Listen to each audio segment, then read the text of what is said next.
లక్కోజ్ కుమారి vlogs అండి మీ ముందరకు వచ్చేసింది. ఓకే, అయితే నేను ఈయన గురించి ఈరోజు మీకు అన్నీ వివరిస్తాను. ఈయన ఏ కోరికలు, ఎలాంటి కోరికలు తీరుస్తాడో ఏంటో ఈయన చూపిస్తానండి. ఈ బాలాజీ స్వామి వెంకన్న బాబు తండ్రి, మనందరి కోరికలు తీర్చే తండ్రి ఈయన. ఓకే, ఈయన గురించి వివరించి నేను చెప్తానన్నమాట.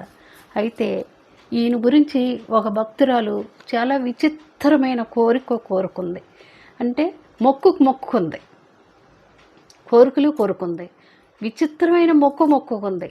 ఆ మొక్కేంటో ఈయనకు కూడా అర్థం అవ్వలేదు, ఈ వెంకన్న బాబు తండ్రికి. తెలుసండి, అది చిటికెల పందిరి గురించి మీకు నేను వివరించి చెప్తాను.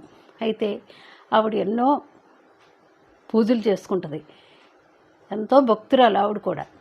తెలుసండి, చక్కగా ఇల్లంతా శుభ్రం చేసుకొని చక్కగా స్నానాదులు అన్నీ శుభ్రం చేసి, ఆయనకి ముడుపు కట్టుకునే వాళ్ళు ముడుపు కట్టుకుంటారు కదా అందరూ. ఆవిడ ప్రత్యేకించి ఈసారి నేను ముడుపు కట్టను అనేసి ఈవిడేం చేసింది, కాదు అనేసి నేను మామూలుగా ఒక కోరిక కొడతాను అనేసి, స్వామి నేను చిటికెల పందిరితో వేసుకుంటూ వస్తాను నేను అని మొక్కుంది. చిటికెల పందిరి వేసుకుంటా నేను వస్తాను నీ కొండకి అనేసి మొక్కుకుంది. ఆ చిటికెల పందిరి వేసి ఇలాగని అంటుందనేసి ఈయనకి, ఈ తండ్రికి చాలా ఆశ్చర్యంగా ఉంది. ఏంటి ఈ భక్తురాలు ఎలాగంటుంది, చిటికెల పందిరి వేసుకుంటూ నేను వస్తాను నీ కొండకి అనేసి, చిటికెల పందిరి ఎలా ఉంటుంది ఏంటి అని ఈయన కూడా చాలా ఆశ్చర్యం వేసింది, అది ఎలా ఉంటుంది ఏంటని. అయితే ఆవిడని కూడా అడిగారు,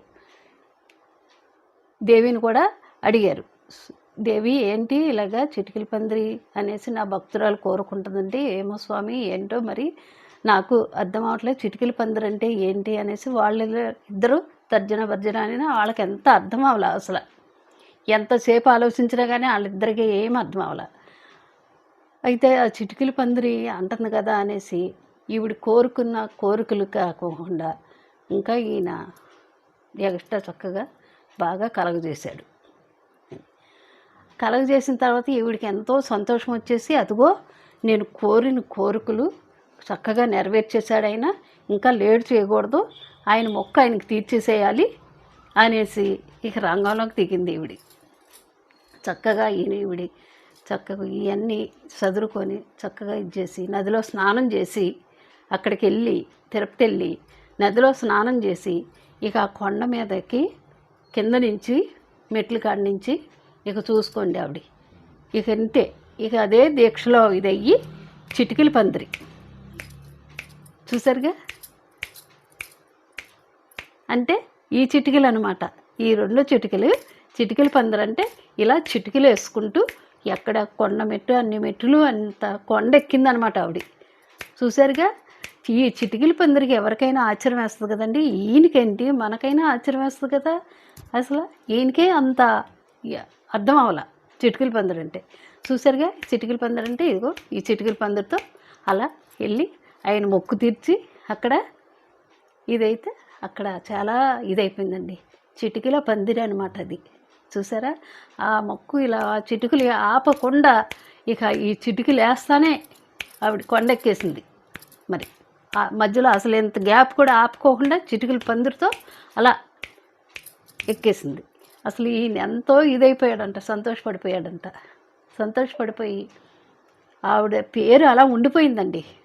తెలుసండి, చిటికెల పందిరి అనేసి మొక్కు అనేసి అలా ఉండిపోయిందనమాట. ఈయనకే అంత ఆశ్చర్యం వేసింది కదా ఆ మొక్కు ఏంటి అనేసి. మరి ఓకే, మీకు బాగా నచ్చుద్ది అనుకున్నాను. ఈ భగవంతుడి మహిమలు మీకు కూడా నేను తెలియపరచని, కోరికలు తీర్చే తండ్రిన వెంకన్న బాబు తండ్రి. ఎంతోమంది ముడుపులు కడతాము, ఎన్నెన్నో ఇచ్చేస్తాము, ఈ చిటికెల పందిరి అంటే ఎవరికైనా ఆశ్చర్యమే కదండి. ఓకే, నేను మీకు బాగా వివరించి చెప్పాను. లైక్ చేయండి, షేర్ చేయండి, సబ్స్క్రైబ్ చేయండి. ఓకే.